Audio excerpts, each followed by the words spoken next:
Alright everyone, welcome back to yet again another influx of series previews. As the first round of the playoffs winds down, we are starting to see some of the series get determined.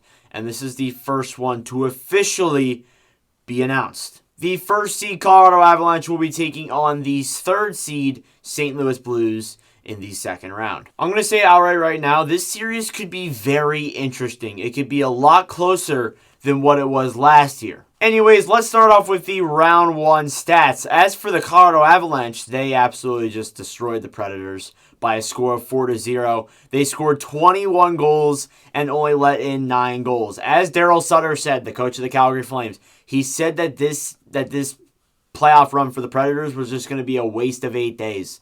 And it truthfully was. It was over pretty mumuch immediately. It wasn't close either.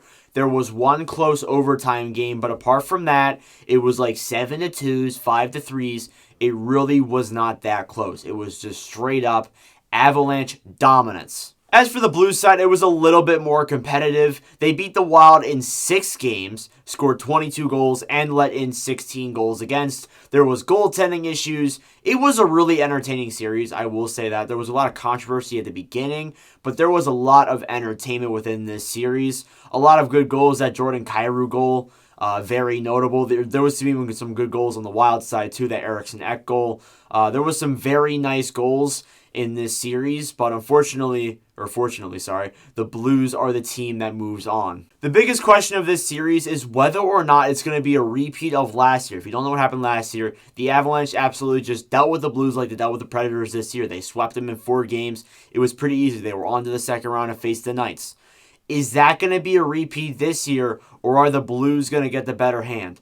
Now, I've been kind of wondering whether or not the Blues are able to come back against the Avalanche. But then again, the Avalanche have not won in the second round, if I'm not mistaken, for a long time. In fact, I don't think since they started making the playoffs back in 2019, right? Because they beat the Flames in 2019. Yeah, they haven't made it past the second round since then. So this team has been struggling to get past the second round. So it's going to be really interesting to see whether or not this year is the year that they do that. When you look at each team's top-performing players, you have Cale Makar, Nathan MacKinnon, and Gabriel Landeskog for the Avalanche, who are the top 3 best. Makar, 3 goals, 7 assists for 10 points. He's been unreal. I don't think he's recorded a primary assist, though, and that is interesting to look at. Makar does have that special overtime goal in Game 2 against the Predators, so that was a very interesting series. MacKinnon, there, 5 goals, 1 assist, 6 points. He's been electric for the Avalanche. And then Landeskog as well, the captain. 3 goals, 3 assists for 6 points. He's been very good as well. And then when you look at the goaltending, you have Darcy Kemper, who was 2-0-0. Francouz played the other games because Kemper had that eye injury. 1.63 goals against average and a .934 save percentage. So pretty good stats there. I think this team dominated the Predators hands down, but I think the Blues might be a little bit harder. On the Blues end, for top-performing players, you have David Perron, Ryan O'Reilly, and Vladimir Tarasenko. Perron's actually been really good. I did not expect Perron to be first in points.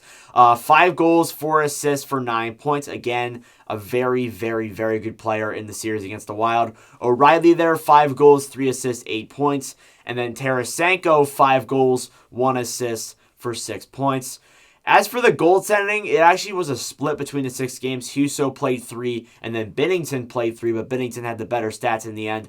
3-0-0, 1.67 goals against average, and a .943 save percentage. So the only question is, really, who do you start against the Avalanche? I think, to be honest with you, you probably start Binnington, although Binnington does have his struggles against the Avalanche, so it's gonna be a big wonder whether or not the Blues can take on the Avalanche this season. Now, time for the final verdict here. Who takes this series? It's so easy to say the Avalanche, but then again, the Blues kind of upset the Wild statistically. I think a lot of people expected the Blues to win because the Wild have not won a round in a long time.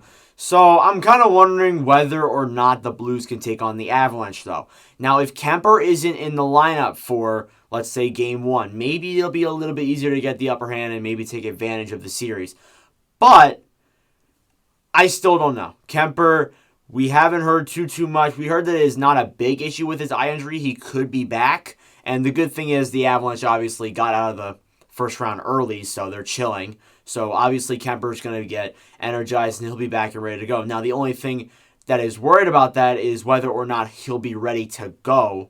Well, yeah, that's a big worry, but whether or not he will be the same player that he was in the first 2 games of round 1 before the eye injury. So that is a big wonder. I think another thing that will play probably a very big factor in this is probably home ice advantage. If we're being honest, those Avalanche fans are very rowdy. So it's going to be really complicated, but to be honest, I think the Avalanche probably take this series. It's really just the Avalanche getting over their personal demons. This team has not made it to the Western Conference Finals. This is a core that I think can win a cup, if not come very close.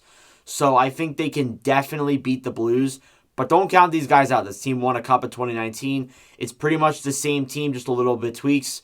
But I think it's going to be a very tight series nonetheless. I think it's going to be way tighter than it was in 2021. Anyways, guys, that'll do it for me. Thank you all very much for watching. This video will probably upload around the time where all the Game 7s are starting. So by the time that we have all of them determined, we will have the opponent where Florida is playing. So we'll have the preview for that up tomorrow, which is Sunday, by the way.